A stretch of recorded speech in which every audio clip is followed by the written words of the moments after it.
قرآن نے قسمیں اٹھائی ہیں مختلف جگہ پر، تو جو قرآن کی سب سے خوبصورت قسم، سب سے خوبصورت، وہ ہے فلا وربک لا یؤمنون، اے میرے محبوب مجھے تیرے رب کی قسم، مجھے تیرے رب کی قسم، کمال محبت ہے کہ میں صرف تیرا ہوں اور کسی کا نہیں ہوں، مجھے تیرے رب کی قسم۔ ہاں اگر لاہور والے، اخوت والے میرا بننا چاہتے ہیں، تو لا یؤمنون حتی یحکموک فیما شجر بینہم، پھر مجھے تیرے سانچے میں ڈھل کے دکھائیں، پھر ان کا بھی بن جاؤں گا، اور میں کسی کا نہیں ہوں، صرف تیرا ہوں۔ تو ہر سنت اللہ کے ایسے قریب کر دیتی ہے کہ زمین آسمان کے خزانے خرچ کر کے بھی وہ قرب نہیں مل سکتا جتنا ایک سنت کو زندہ کرنے سے ملتا ہے۔ یہ ایک ہی تو ہے جس سے اللہ نے، اس کو اللہ نے چاہا۔ ابو ہریرہ نے پوچھا یا رسول اللہ آپ نبی کب بنے تھے؟ تو اس کا جواب تھا 40 سال کی عمر، اور کتابی جواب 40 سال 6 مہینے 10 دن 21 رمضان آپ پر اللہ تعالیٰ نے ظاہر کیا میرے حبیب نبوت کی مبارک۔ اچھا تو اس کا جواب یہ تھا ابو ہریرہ جب میری عمر 40 سال کی تھی تو میں نبی بن گیا تھا، لیکن آپ نے جواب کیا دیا ابو ہریرہ ابھی آدم علیہ السلام کی مٹی اکٹھی نہیں ہوئی تھی کہ میں نبی بن چکا تھا، آدم کی مٹی اکٹھی نہیں ہوئی تھی۔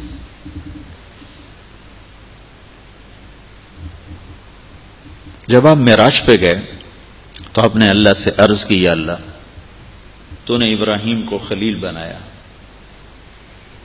موسیٰ کو کلیم بنایا، داود کو لوہا نرم کر کے دیا، سلیمان کو ہوا تابع کر کے دی، عیسیٰ کو مردے زندہ کر کے دیا علیہ السلام، تو فماذا جعلت لی، تو میرے لیے کیا ہے؟ ابراہیم خلیل بنے، موسیٰ کلیم بنے، داود کے لیے لوہا نرم، سلیمان کے لیے ہوا تابع، عیسیٰ علیہ السلام کے لیے مردے زندہ، میرے لیے کیا ہے؟ تو اللہ تعالیٰ نے فرمایا اولیس قد آتیتک افضل من ذلک کلی، واہ واہ میرے محبوب تجھے وہ دیا ہے جو کسی کو بھی نہیں دیا۔ تو کہا جی کیا دیا ہے؟ کہ اللہ ذکرت الا ذکرت معی، قیامت تک تیرا میرا نام اکٹھا رہے گا، جدا نہیں ہو سکتا۔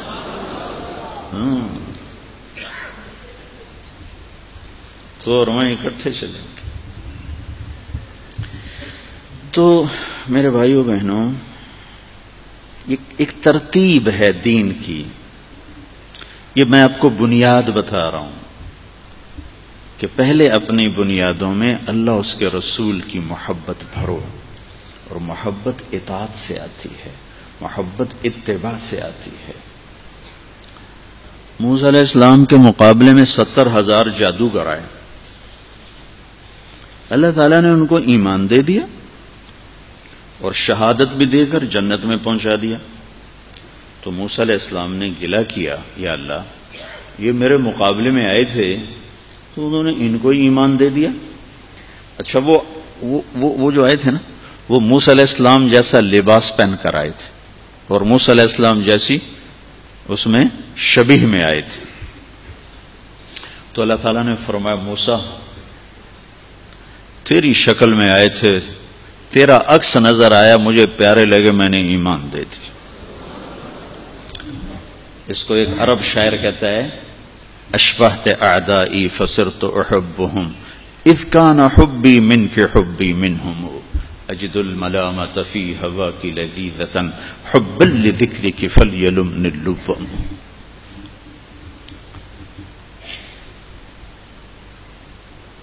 تو میرے دشمن کے روپ میں آئی تو مجھے دشمنوں سے بھی پیار ہو گیا۔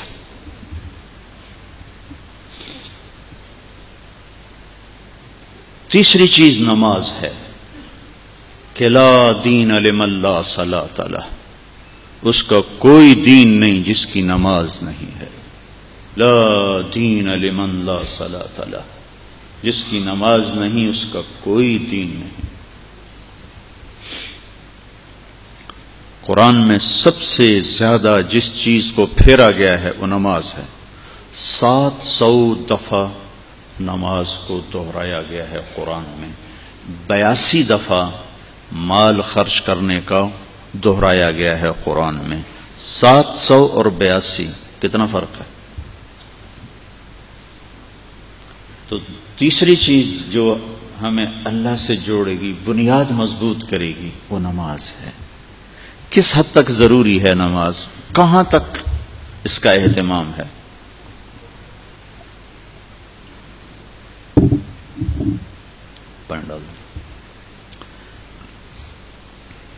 کربلا تاریخ کا عجب واقعہ ہے.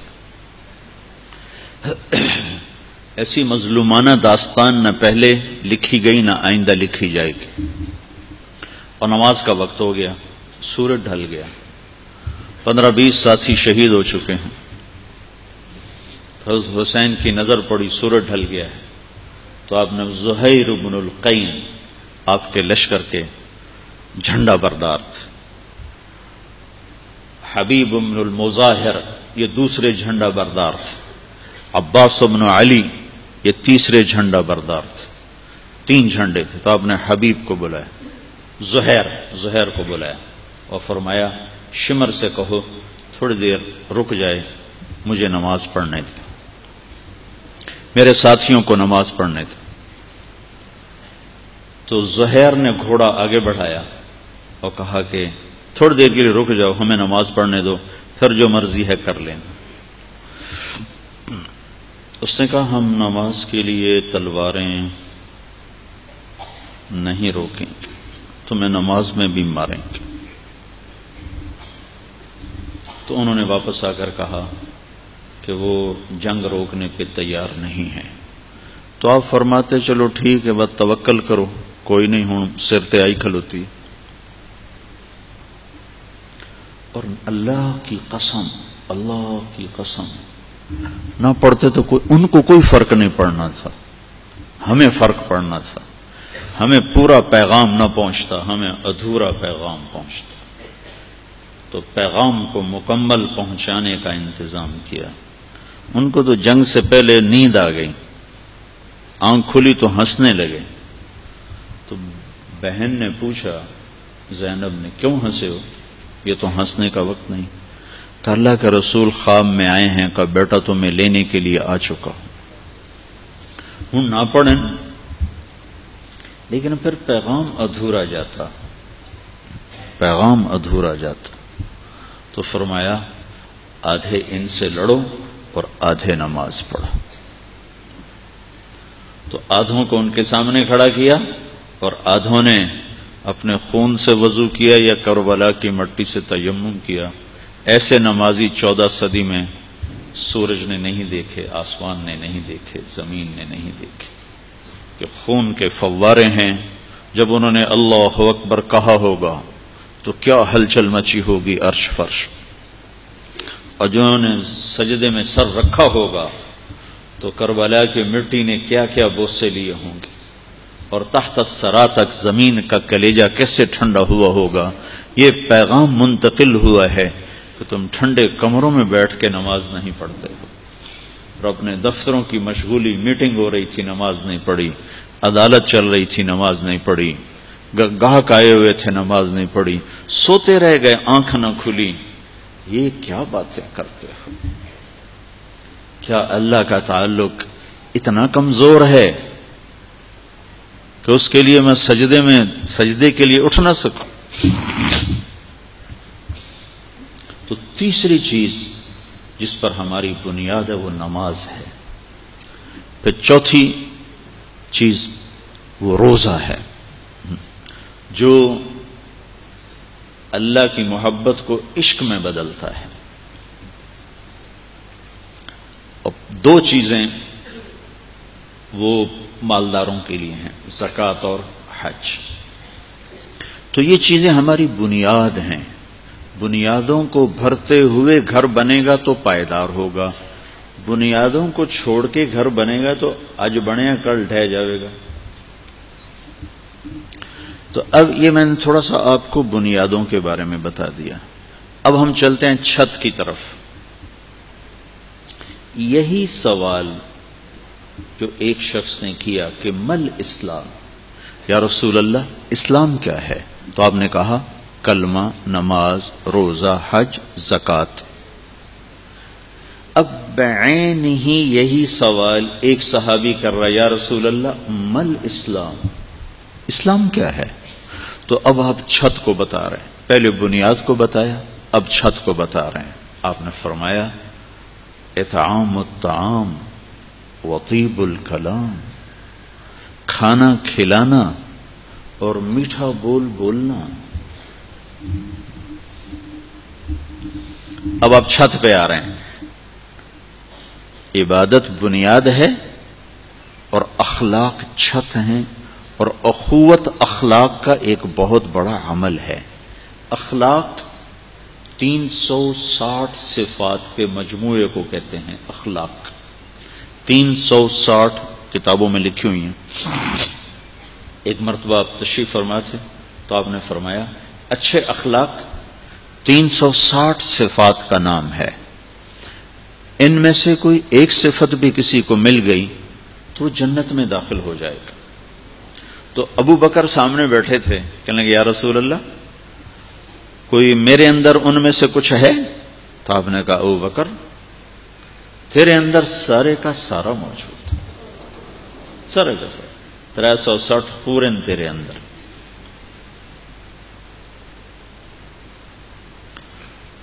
تو آپ نے فرمایا بنی الاسلام والا خمسن، اسلام کی بنیاد 5 چیزیں، یہ ہوگی بنیاد۔ اب چھت، آپ نے فرمایا انما بعثت لاتمم مکارم الاخلاق، میں تمہارے اخلاق کو مکمل کرنے کے لیے بھیجا گیا ہوں۔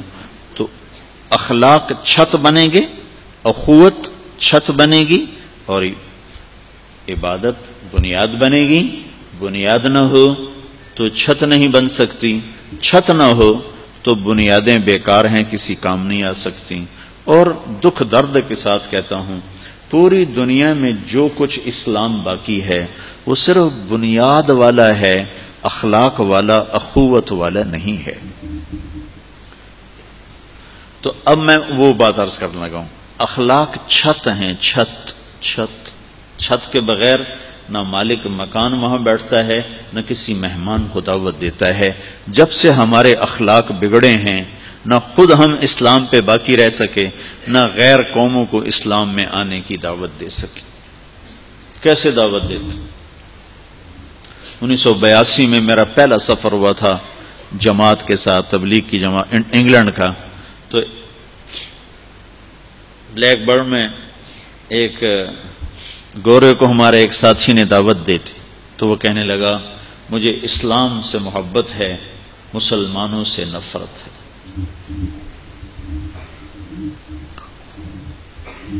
تو اخلاق ہمارے مر چکے، مٹ گئے۔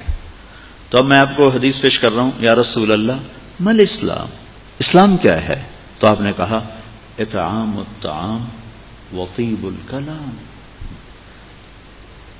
اسلام یہ ہے کہ تو کھانا کھلا اور تو میٹھا بول بول۔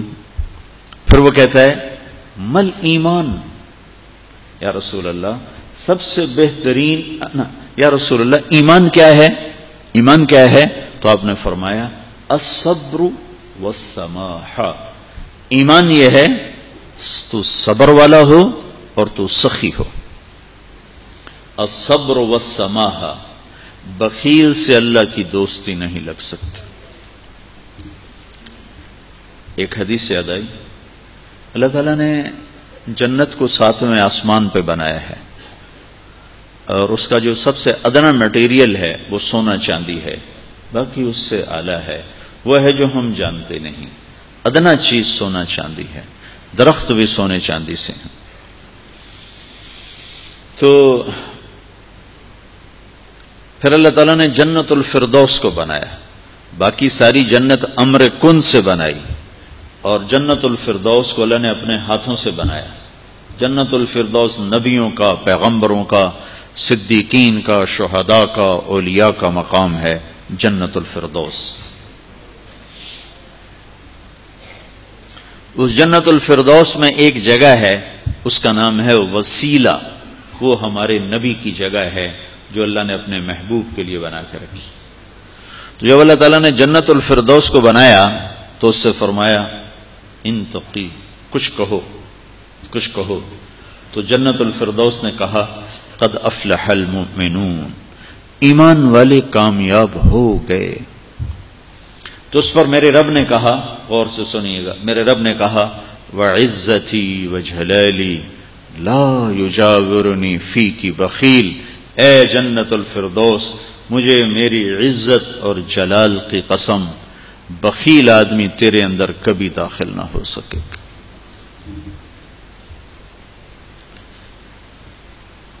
ایک اور حدیث میں آتا ہے سخی چاہے فاسق بھی ہو تو اللہ اس سے پیار کرتا ہے، اور عابد اور بخیل چاہے عابد بھی ہو تو اللہ سے ساتھ اس کا تعلق نہیں بن سکتا ہے.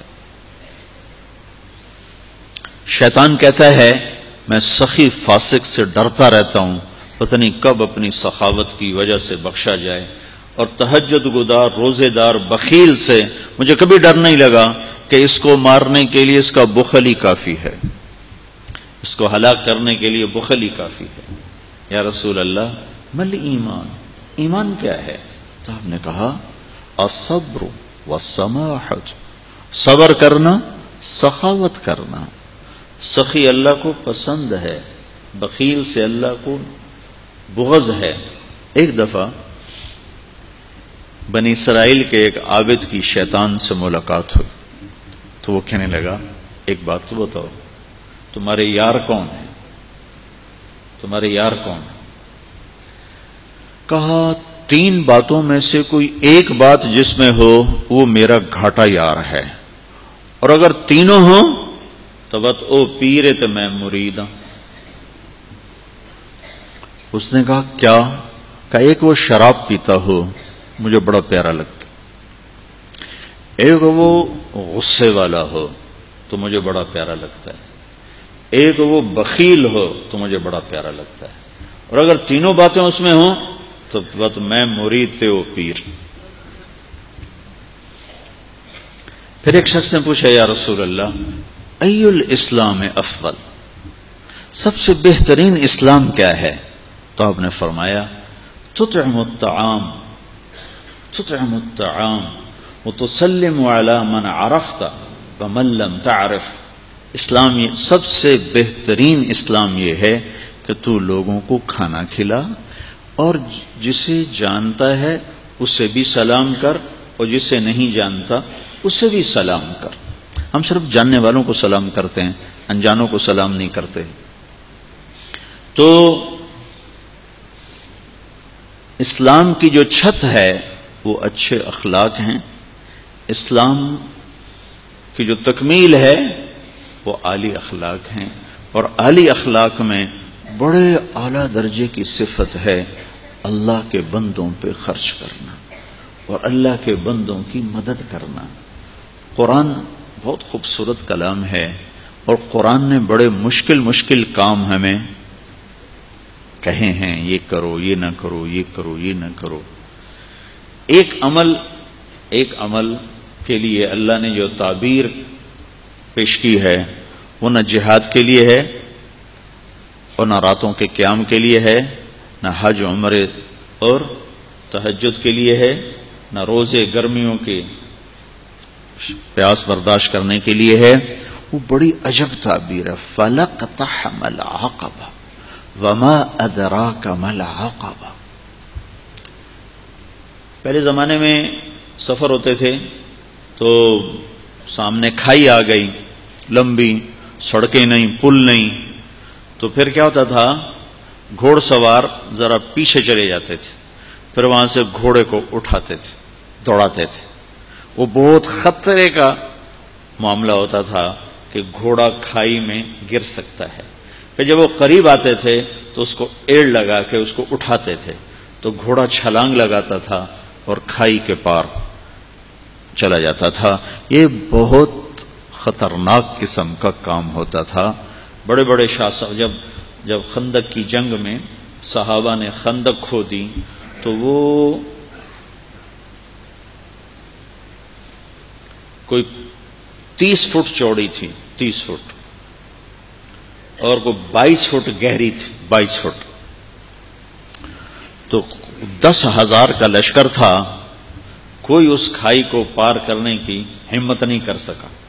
تو عمر بن عبد ود، یہ بڑا شاہ سوار تھا اور 100 جنگیں لڑ چکا تھا، اس نے پھر اپنے گھوڑے کو اٹھایا اور دوڑاتا ہوا آ کر اس نے یوں جو اس کی لگام کو کھینچا ہے تو اس کے گھوڑے نے چھلانگ لگائی تو 30 فٹ کی کھائی کو پار کر کے صحابہ کے لشکر میں جا کھڑا ہوا۔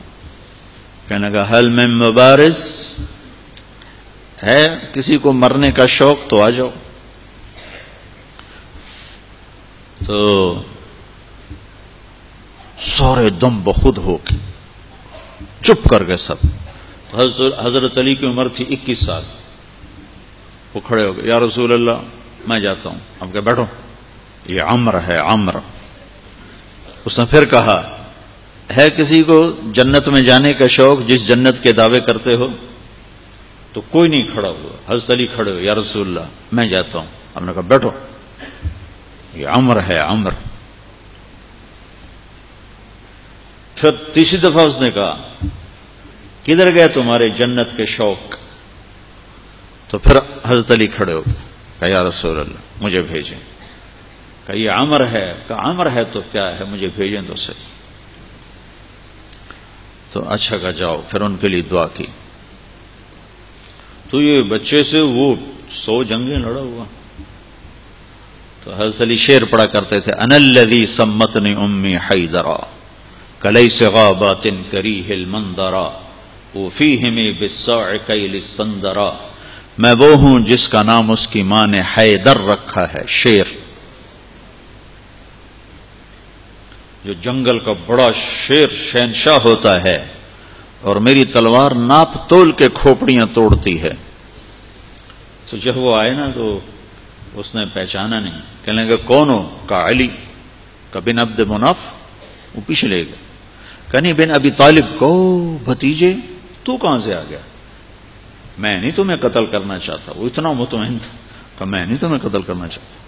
کہا چاچا میں تو تمہیں قتل کرنا چاہتا ہوں۔ تو اس کو اتنا غصہ آیا، اس نے گھوڑے سے چھلانگ لگائی اور علی پہ ایسا جارحانہ حملہ کیا کہ علی کو پیچھے دھکیل دیا۔ تو غبار اٹھا، دونوں غبار میں چھپ گئے۔ تو اللہ کے نبی نے ہاتھ اٹھایا، یا اللہ علی کی مدد فرما۔ تو اس نے تھوڑی دیر کے بعد اس نے جو وار کیا جو سر پہ لگا حضرت علی کے ترچھا، اور کندھے پہ آ کے لگا، کندھا زخمی ہو گیا۔ تو اتنے میں حضرت اللہ کے نبی کی دعا ہوئی، یا اللہ علی کی مدد فرما۔ تو حضرت علی نے بڑھ کے وار کیا، اس نے ڈھال پہ روکا، وہ ڈھال کٹ گئی، سیدھا اس کی کھوپڑی پہ لگا اور 2 ٹکڑے ہو کو نیچے گر گیا۔